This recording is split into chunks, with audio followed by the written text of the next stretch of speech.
I'm going to start right in that corner. And I find a good way to keep myself straight when I'm doing the binding is to line up my presser foot along this edge.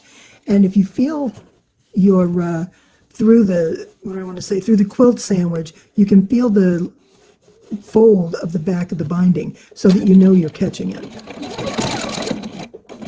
When you get within a couple inches and you stop, so we come up this way and I fold that down, and it doesn't always line up right here in the corner. Now we got real lucky here because it did, but if you have problems, the easiest way to get your fold right where you want it is to take your pin and hold it against the binding in the side, so you're actually almost tucking it down along the side of the quilt sandwich.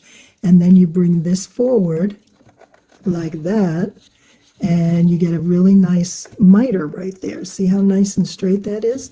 And you just want to line it up in the corner and then get it pinned in place.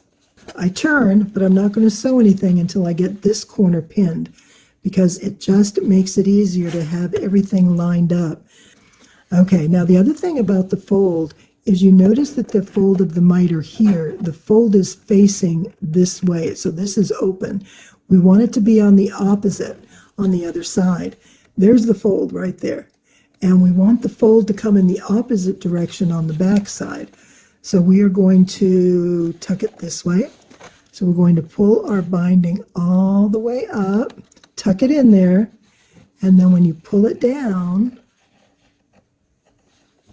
if you have any trouble getting it where you want it to go, just take your pin in the corner here and pull it over.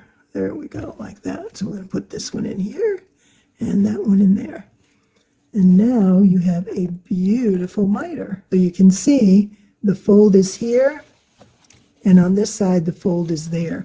That way they'll meet up in the corner.